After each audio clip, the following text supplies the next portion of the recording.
What is the best financial advice that you can have? But maybe, just maybe, you don't want to hear.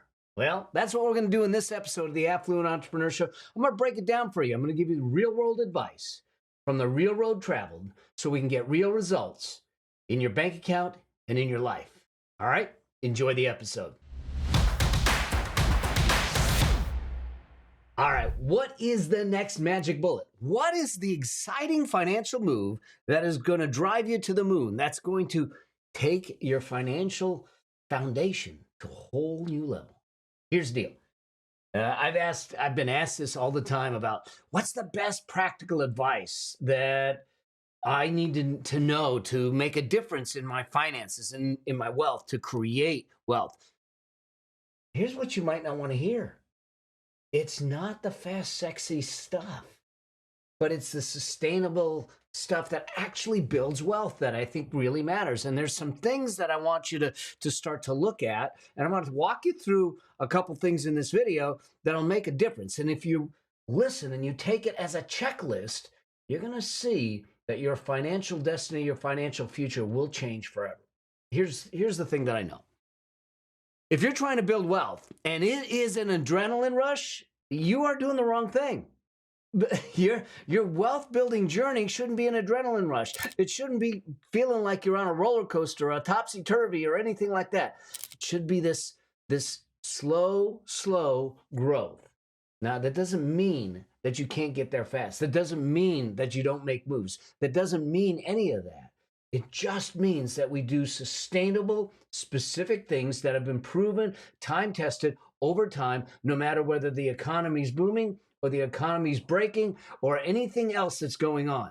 And when we apply those principles, we can transcend all of the economic data.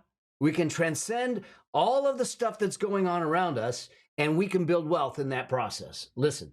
I'm going to be 63 this year. I've seen a few things. I've been through a few recessions. I've been through a few downturns. I've been through a few breaks in the market. I've been through interest rate hikes and inflation. I've been through all of it.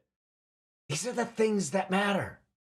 And when you do the things that matter, no matter what is going on around you, you're destined to win. All right, so here's the thing. Let's just talk about wealth in general, wealth creation in general. Here's what we know. The fact is that wealth creation is less about the money. It's less about your income, and it's much more about your behaviors, your habits, your choices, your discipline. Okay? This is why I say this. There's a study out there that shows that 79%, 8 out of 10 millionaires are first generation. First generation, that means that they didn't win it, they didn't get it gifted to them, they didn't inherit it. They created it. 8 out of 10. That's good data for your side. Now, here's the other thing that's really cool. Of that 8 out of 10, over 30%, over 1/3 of them never made more than six figures, $100,000 during their career each year. What does that mean? So the millionaires that were made weren't these internet millionaires. They weren't the ones that sold their company for hundreds of millions of dollars. They did it steadily over time on a salary that really wasn't huge. That should excite you, because what that means is that you don't need to hit it out of the park every time. We just got to do the right things. But if it's not the income that makes a difference, then what is it? The behaviors. It's the choices, the decisions. It's the habits that you have in your life. Because when it comes down to creating wealth, look, it's not that complicated. As much as people will think that it's complicated, there's just a couple things. Make more money, get a bigger shovel. Okay? I want to increase my income. We'll do another video on what are the ways that you can get paid more for the things you do so you have a bigger shovel of income to move yourself towards financial freedom. Because if we have a bigger shovel of income, it doesn't solve the problem, but it certainly helps it. And why do I say it doesn't solve the problem? Because we can look at a lot of people that make a lot of money. Take Mike Tyson, for instance, but they end up broke. You can look at Nicolas Cage, Burt Reynolds. God, there's so many that we can name off that that ended up building a ton of income, but going broke. So it's not the income that matters. It's how we use the income to build what I call a money machine, to build the wealth so the income makes more income for you.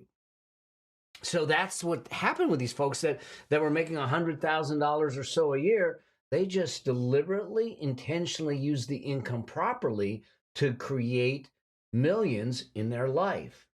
So instead of sitting back and saying, the only way to solve this is more income, maybe not, then we ought to look at it and say, yes, I want more income, but I need the right behaviors, the right decisions, the right choices to make sure that I use the income in a way that starts to build wealth. Because if we don't do that, the income isn't really going to matter. Okay. So make more money. The formula for wealth is make more money, spend less money, invest as much as possible. That's it. It's the 3-step formula. Make more money, spend less, and invest as much as possible. And then stay the course. All right. Hopefully that makes sense to you. All right. So here's the thing. When I first started my financial journey, I got into some really esoteric kinds of investments. It was kind of, they were fun, they were sexy, they were challenging, there were all of those things. Then this leads me to the very first rule and one of the very first pieces of advice I can give you. And that is this: never, ever, ever invest in something you don't understand. Keep it simple. Listen, I couldn't follow some of these investments back in the day, but I didn't have the rules that I have today. So I found these esoteric investments. I thought they were really cool. They had some nuances to it, and they told me that they were going to go through the roof, and I believed it, and I got invested in it. Some of them did, some of them didn't. All right, but the difference is that if someone said, "Hey, explain that investment to me," I couldn't do it back then. I could now. And so the very first thing is to make sure that you are not investing in something you don't understand. If you choose to sit back and say, I want to invest in real estate, we can talk about that. But the question is, do you understand real estate? Truly understand real estate. Is it a flip? Is it short-term rentals? Is it long-term rentals? Is it commercial property? Is it multifamily housing? Do you understand it? Do you understand the market around it? Do you understand the sector, the community, all of that stuff? If not, you have no business investing. What you have business do is investing in your knowledge growth first so you understand it, and then you can make an informed decision. Doesn't mean all your decisions are going to be right. Mine clearly are not, but they're informed. So I want you to understand it. If you want the stock market, you're going to learn about the stock market. It doesn't mean you become an expert, but you have an understanding. I was having a conversation with someone recently, and here's the difference. Too often, we are sitting in the passenger seat and allowing other people to drive our investment bus.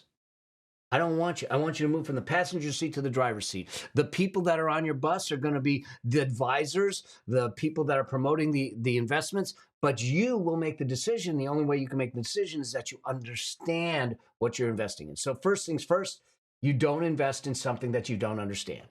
Second, you want to make sure that what you're investing in has a long-term record. Okay, let me say that again, a long-term record. Too often, especially now, we are investing in memes, trends, fads. We hear it on TikTok. Lord knows, don't get your advice from TikTok, okay?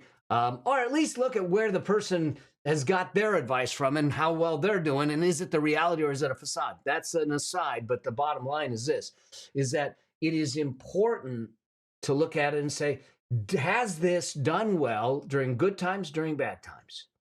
Has this done well for a long term?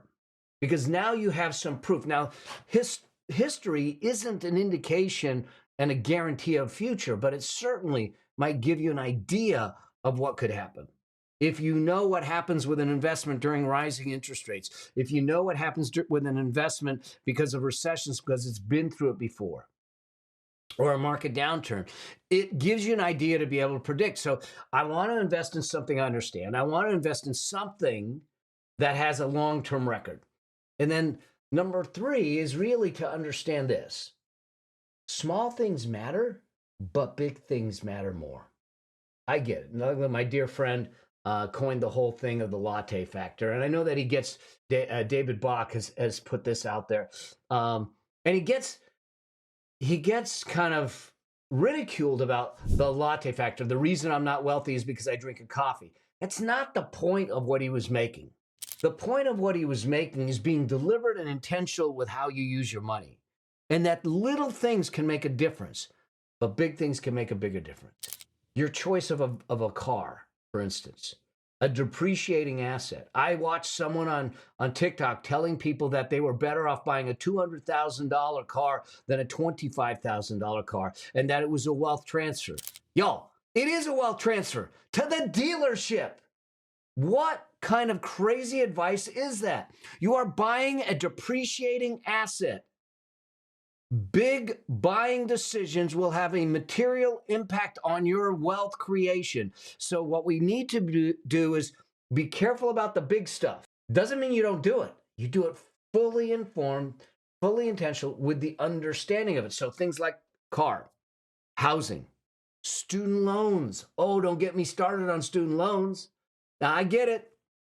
We want to get a college education, but you say, I can't afford the education, so I'm going to go get a student loan. But a student loan, your tuition for education is no different than any other investment. There must be an ROI on it. If I'm going to get an education that is going to get me a salary of $200,000 a year, it's different than if I'm going to get an education that's going to get me a salary of $25,000 a year. If I go spend $150,000 in student loans to get a $25,000 salary, that's pure silliness. It's ludicrous. If I'm spending $150,000 to get a $200,000 salary, maybe I can make the case for it. I prefer you don't do it that way. There's a lot of ways to pay for stuff, but understand that these big things can actually bury your financial future if we're not careful, because they stick with us for a long time. Housing decisions, car decisions. I was looking at something the other day, watching people financing cars for 6 and 7 years. Yet they only keep the car for 2 or 3.